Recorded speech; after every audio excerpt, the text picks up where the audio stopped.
지난 1년 사이에 포토라인에 4번째 섰습니다. 이게 제 숙명이라면 받아들이고 또 헤쳐나가는 것도 제 몫이라고 생각합니다. 우병우 전 민정수석의 말인데요. 본인은 숙명이라고 했는데 업보라고 보는 게 더 맞지 않을까요? 이 자신의 법꾸라지 행태가 자기 운명에 흙탕물을 일으킨 거 그거 아닌가요?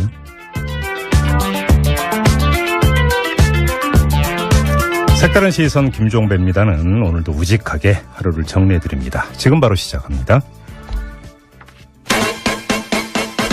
뉴스 따라읽지 않고 따져 읽습니다. 시사통과 똑기자의 뉴스 해부.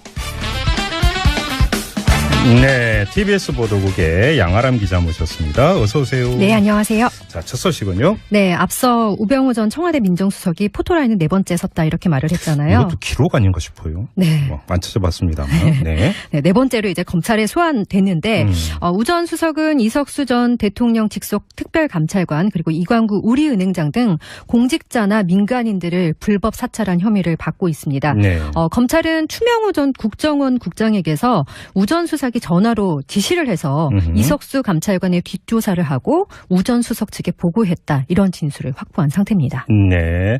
자, 그러면 오늘이 4번째로 해서 지난 3번의 출석 있었던 것 아니겠어요? 네. 어떤 의혹 때문에 그러니까 그 출두 요청에 소환 조사를 한 겁니까? 네, 일단 첫 번째 수사는요. 그 우 전 수석의 처가 그리고 넥슨 사이에 부동산 특혜 매매가 있었다. 네네. 그리고 뭐 아들이 운전병으로 특혜를 받았다. 이런 개인 비리 의혹에 대해서 이뤄졌고요. 네.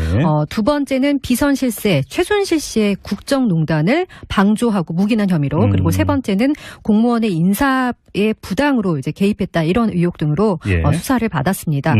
검찰이 두 번째, 세 번째 수사에서 우 전 수석에 대한 구속영장을 청구했는데 모두 네. 이제 기각이 됐었고요. 네. 이번 4번째 수사에서도 구속영장을 청구할 것으로 보이는데 네. 이제 법원이 과연 어떤 결정을 내릴지 관심이 모아지고 있습니다. 양 기자는 어떤 결정을 내릴 거라고 생각하세요? 왜 안 틀리면은 안 되는 건가요? 괜찮아요. 이번에는 기각 안 한다? 네, 한 표? 네, 좀 조심스럽습니다. 뭐 조심스러워. 네, 틀릴 수도 있으니까요. 네, 50대 네. 50인데 저도 그렇게 보는데 왜냐하면 사실은 요번에 이제 그 소환 조사하는 목적, 그 네. 혐의가 이전에 3번보다 훨씬 더 뚜렷해요.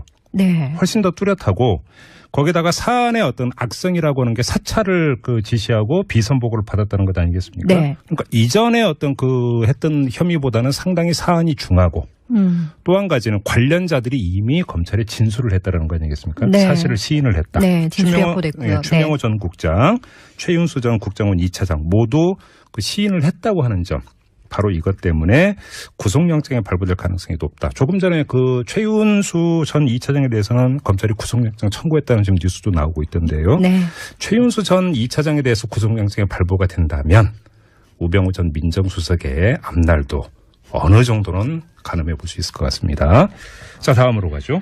네, 오늘 아침 이 소식 듣고 또 혹시 놀라셨는지 모르겠는데 북한이 오늘 새벽 3시 17분쯤에 장거리 탄도 미사일을 발사했습니다. 잠도 안 자요, 잠도. 네. 75일 만에 이제 다시 도발을 한 건데요. 네. 새벽 시간대로 골랐고요. 네.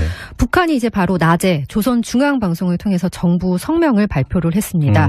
오늘 미사일 발사로 국가 핵무력이 완성이 됐다. 로켓 강국의 위협이 실현됐다고 이렇게 선포를 했습니다. 근데 이번에 발사된 미사일이 사실은 그 이전보다는 상당히 진전이 된 것이다. 이런 평가가 나온다면서요. 네, 오늘 서훈 국정원장이 국회 정보위원회 전체 회의에서요. 그동안 3차례에 걸친 그 대륙간 탄도미사일 ICBM급 중에서 가장 진전이 됐다 이렇게 말을 했는데요. 예. 국정원은 오늘 그 탄도미사일이 최대 고도 4,500km로 960km를 비행했다고 밝혔습니다. 네네. 미국 제임스 매티스 국방부 장관도요. 역대 북한이 쏜 미사일 중에서 가장 높은 고도까지 올라갔다 이렇게 말을 했습니다. 뭐 고도 곱하기 2인가 이러면 뭐 사거리가 나온다고 하던데요. 네. 자, 트럼프 미 대통령 한마디 했죠. 네, 백악관에서 기자들에게 이렇게 말했다는데요. 네. 우리가 다뤄야 할 사안이다. 우리가 처리하겠다. 이렇게 말하면서 뭐 네. 북한에 대해 달라질 것은 없다고 강조를 했다고 합니다. 자, 여기서 이제 그 주목돼야 되는 것은 북미 관계가 앞으로 어떻게 가느냐, 트럼프 행정부가 또 어떻게 하느냐. 네. 이게 지금 초미의 관심사 아니겠습니까? 그래서 관련 전문가 한 분 연결을 해서 도움 말씀 듣도록 하죠. 한동대 김준형 교수 교수 연결합니다. 여보세요. 네, 여보세요. 안녕하십니까? 예, 안녕하세요, 교수님. 네네. 자, 이 북미 관계에 대해서 좀 여쭤봐야 될 것 같은데요. 이 트럼프 미 대통령이 북한 미사일 발사에 대해서 미국이 처리할 것이다. 이렇게 이야기한 걸 두고 국내 언론이 뭐 별별 해석을 다 내놓고 있는데 교수님은 어떻게 읽고 계세요? 예, 뭐 영어로 하자면 we'll take care of인데요. 예. 그러니까 처리할 것이다는 뜻이지 여기에 we라는 말이 그렇게 의미가 있는 건 저는 아니라고 생각해요. 그러니까 그래요? 예. 우리 계획 안에 있다, 예상했다, 처리할 수 있다, 기조는 뭐 안 바뀐다, 네. 뭐 이런 거죠. 네. 지금 국내 네. 국내 언론에서 이제 그러니까 해석되고 있는 가장 그 첫 번째가 뭐냐면 미국이 지금까지는 중국에게 이 북한 문제를 좀 해결해 달라고 요청을 했는데 이 중국의 그러니까 속칭 약발이 먹히지 않으니까 이제 미국이 본격적으로 팔 걷어붙이고 나서려고 하는 것이고 따라서 강경 조치가 따라올 가능성이 있다. 이렇게 해석을 하고 있는데요. 제가 보기에는 좀 오반 것 같고요. 그래요? 어떤 점에서 그렇게 보세요? 왜냐하면은 그 트럼프가 이제 기본적으로 그런 큰 전략을 가지고 출범한다고 생각하지 않고요. 아까 예. 말씀드린 것처럼 이게 뭐 또 코리아 패스크 얘기까지 나오는데 네. 그 정도는 아니고요. 그러니까 이런 충분히 내가 감안하고 있는 플랜 안에 있는 것이고 그리고 우리가 준비된 압박의 제재 단계를 높이는 것이지 여기에서 우리가 더 이상 중국한테 안 맡기고 우리 걸 하겠다 뭐 이런 정도의 게임 체인지는 아닌 것으로 저는 알고 있습니다. 그러니까 좀 이제 번역을 하자면 뭐 예상했던 일이고 다 준비돼 있으니까 너무 걱정하지 말라 이런 뜻으로 읽으면 된다는 말. 내가 충분히 처리할 수 있다 이 정도로 해석하는 게 맞는 것 같아요. 그러면 이제 트럼프의 또 다른 발언, 그러니까 접근 방식과 관련해서 아무것도 달라진 것은 없다라고 하는 오히려 이 발언에 방점을 찍어야 된다 이런 말씀이시군요. 그렇죠. 그러니까 저렇게 북한이 나온다 하더라도 내가 굽히지 않는다. 지금 기싸움 중이지 않습니까? 예. 그러니까 북한이 뭐 미국 전역을 사정권으로 했다고 해서 내가 바뀌는 건 없다. 내가 굴복하는 건 없다. 기죽을 일은 없다. 뭐 이렇게 봐야죠. 그러면 지금 그 이 대북 그 미국 정책에 있어서 뭐 큰 변화 이런 것들은 미리 그 앞서 나가면서 이렇게 예상할 이유가 전혀 없다 이렇게 봐도 되는 겁니까? 전 두 가지로 봐야 될 것 같습니다. 하나는 이게 뭐 충분히 예상됐고 우리 보셔서 아시겠지만 한국도 대처를 잘 했는데요. 네. 그러니까 미국 전반적으로는 기본적으로 제재 시스템을 계속 가져간다는 것이고, 그 다음에 이제 아마 이제 안보리가 열리고 또 조금씩 이제 증가시키는 제재를 강화시키는 쪽으로 갈 것 같습니다. 문제는 틸러슨과 함께 이쪽에 이제 대화파들이 이제 75일이나 했으면 대화의 조건이 어느 정도 마련된 거라고 보는데 이번에 이게 또 쏘기 때문에 소위 대화파들의 목소리가 좀 작아질 가능성은 저는 있다고 봅니다. 아, 그래요? 그러면 이 트럼프 행정부 안에서 이른바 강경파와 대우파 간의 밀고 당기가 좀 있을 것이다 이렇게 전망을 하시는 거네요? 그렇죠. 대화파는 소위 말하는 이제 60일 법칙이라는 게 미 국무부 낸 나름대로 있었습니다. 그게 뭐냐 하면 이제 60일간 도발을 하지 않으면 기초적인 대화의 준비는 한 것으로 본다고 북한에게 이제 끊임없이 이제 그 시그널을 보냈는데요. 이번에는 북한이 사실상 지난번에 그 UN 트럼프 쓸어버리겠다는 연설 문제 삼아서 거절을 했고요. 그다음에 자기 페이스대로 지금 프로그램을 가져가는 거니까 숭타오가 갔을 때도 안 만난 거고요. 그러니까 나름의 이제 기싸움의 차원도 있지만 북한은 자기 프로그램대로 지금 가고 있는 측면. 태길 부분에서는 뭔가 기싸움이 있지만요. 이 자체가 안 하던 걸 갑자기 뭐 하게 된다. 그런 건 아니라고 봅니다. 네네. 그 뭐 일각에서는 지금 이런 상황에서도 이 북미 간의 이 물밑 접촉은 있지 않았겠는가 이런 뭐 추정을 했었는데 이게 그러니까 전혀 없었던 것 같아요. 미국은 아까 말씀드린 것처럼 60일 지나서부터 요구를 했는데요. 북한이 이번에는 거절한 것을 제가 들었습니다. 네. 아, 미국에서 대화 타진을 했는데 북한이 거절을 했다? 그러니까 국무부 중심으로 대화파들은 했는데 이제 미국 내부에서도 아시겠지만 틸러슨이 몇 가지 접촉점에서 노력하고 있다 그러니까 오히려 트럼프가 헛수고하지 말라. 오히려 시간 낭비라고 얘기한 측면도 있죠. 네. 아, 그래요? 그러면 교수님은 어떻게 읽으세요? 북한이 어느 타이밍에 어떤 조건에서 나올 거라고 보세요? 저는 이제 이번에 완성을 얘기를 했지 않습니까? 완성이라는 거는 매우 애매합니다. 완성은 사실상 없는 거죠. 누가 또 확인할 길은 없습니다. 90%냐 100%냐는 그걸 실제로 사용하지 않는 한은 모르겠죠. 그러니까 북한이 이게 완성이라고 얘기하면 완성이라는 최악의 부분을 놓고 협상을 해야겠죠. 아, 그래요? 그러니까 저는 북한이 이번하고 모르겠습니다만 한 번 정도는 더 할 수 있다고 보는데요. 내년 초나 신년사를 통해서 우리 완성했다. 이제 대화하자. 예. 라는 쪽으로 나가는데 문제는 미국이 여기에 응하지 않을 경우에 북한은 이제 한국을 두고 갑질할 수 있죠. 핵갑질을 하고 또 분위기를 계속 또 그래서 평창이 예. 저는 기회도 될 수 있지만 또 잘못하면 이것을 대화 쪽으로 잘 이끌어가지 못하고 북미가 또 긴장 고조를 시키면 예. 네, 또 위기가 될 수 있는 측면도 있습니다. 그럼 교수님이 지금 우려하시는 것은 평창이 열리기 직전에 또 한 번의 미사일 발사 시나리오 이걸 말씀하시는 겁니까? 아니요, 저는 미사일 발사는 할 수도 있고 안 할 수도 있다고 보는데요. 예. 오늘 이거 완성했다고 하는 부분이 상당히 중요한 것 같아요. 그렇죠. 예. 그러니까 북한은 이제 완성했으니까 이제 미국이나 한국이나 일본을 향해서 어쩔래? 예. 이제 나올 거냐? 북한은 이제 적대시 정책을 자기들이 핵을 가진 상황에서 네.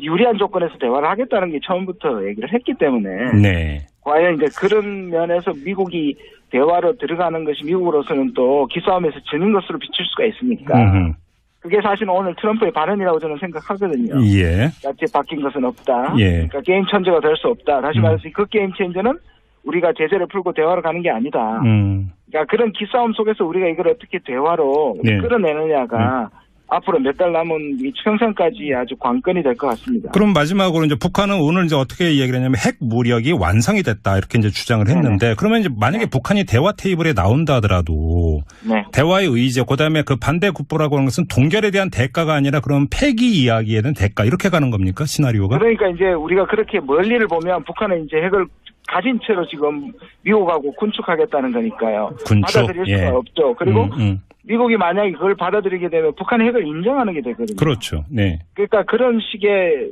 소위 말하는 출구를 가지고 얘기하기 시작하면 끝이 안 되는 거죠. 이 대화를 시작할 수도 없다고 봅니다. 그러나 네. 일단 대화 모드로 들어가서 네. 예를 들어서 우리가 당장의 비핵화를 하지 못하더라도 적어도 평화올림픽으로 만들어야 되지 않습니까? 그럼요. 그런 부분에 대한 우리가 입구에서 얘기를 해야지. 자꾸 출구를 얘기하면서 입구에 못 들어가면 예. 그거는 좀 우리한테는 상당한 문제가 된다고 생각합니다. 그러면 그 입구가 뭘까요, 교수님? 근데 입구가 이제 도발을 더 이상 하지 않는 거 하고, 그 다음 우리는 평화로 만드는 거, 북한이 참여하고, 예. 그 다음에 자연스럽게 내년에 이제 군사훈련. 저는 북한하고 뭐 freeze for freeze라고 얘기하는 쌍준단 얘기할 필요도 없다고 봐요. 그러면 그게 북한의 요구에 굴복하는 거니까 그렇게 하지 말고 오히려 평창의 올림픽을 위해서 수년하는 그러니까 평화를 하면서 군사훈련을 하는 것이 어울리지 않으니까 예. 그게 북한을 넣을 필요도 저는 없다고 생각합니다. 요즘 나오는 이야기가 바로 그런 맥락이군요. 그러면 네네네. 예. 네네. 뉴스 따라 읽지 않고 따져 읽습니다. 시사통과 똑기자의 뉴스 해부. 네, TBS 보도국의 양아람 기자 모셨습니다. 어서 오세요. 네, 안녕하세요. 자, 첫 소식은요? 네, 앞서 우병우 전 청와대 민정수석이 포토라인은 4번째 섰다 이렇게 말을 했잖아요. 이것도 기록 아닌가 싶어요. 네. 안 찾아봤습니다만. 네. 네 번째로 이제 검찰에 소환됐는데 우 전 수석은 이석수 전 대통령 직속 특별감찰관 그리고 이광구 우리은행장 등 공직자나 민간인들을 불법 사찰한 혐의를 받고 있습니다. 네. 검찰은 추명호 전 국정원 국장에게서 우 전 수석이 전화로 지시를 해서 이석수 감찰관의 뒷조사를 하고 우 전 수석 측에 보고했다. 이런 진술을 확보한 상태입니다. 네. 자, 그러면 최윤수 전 2차장에 대해서 구속영장이 발부가 된다면 우병우 전 민정수석의 앞날도 어느 정도는 가늠해 볼 수 있을 것 같습니다. 자, 다음으로 가죠. 네, 오늘 아침 이 소식 듣고 또 혹시 놀라셨는지 모르겠는데 북한이 오늘 새벽 3시 17분쯤에 장거리 탄도 미사일을 발사했습니다. 잠도 안 자요, 잠도. 네. 75일 만에 이제 다시 도발을 한 건데요. 네. 새벽 시간대로 골랐고요. 네. 북한이 이제 바로 낮에 조선중앙방송을 통해서 정부 성명을 발표를 했습니다. 오늘 미사일 발사로 국가 핵 무력이 완성이 됐다. 로켓 강국의 위협이 실현됐다고 이렇게 선포를 했습니다. 근데 이번에 발사된 미사일이 사실은 그 이전보다는 상당히 진전이 된 것이다. 이런 평가가 나온다면서요. 네, 오늘 서훈 국정원장이 국회 정보위원회 전체 회의에서요.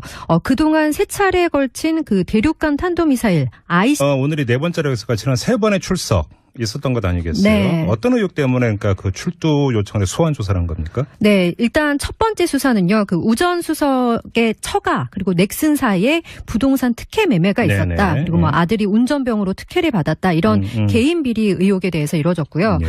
두 번째는 비선 실세 최순실 씨의 국정농단을 방조하고 묵인한 혐의로 그리고 세 번째는 공무원의 인사에 부당으로 이제 개입했다. 이런 의혹 등으로 예. 수사를 받았습니다.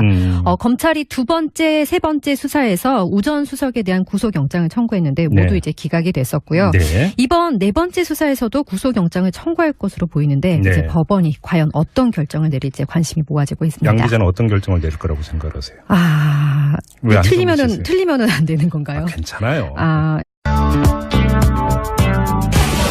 지난 1년 사이에 포토라인에 네 번째 섰습니다. 이게 제 숙명이라면 받아들이고 또 헤쳐나가는 것도 제 몫이라고 생각합니다. 오병우 전 민정수석의 말인데요. 본인은 숙명이라고 했는데 업보라고 보는 게 더 맞지 않을까요? 이 자신의 벅꾸라지 행태가 자기 운명에 흙탕물을 일으킨 거 그거 아닌가요?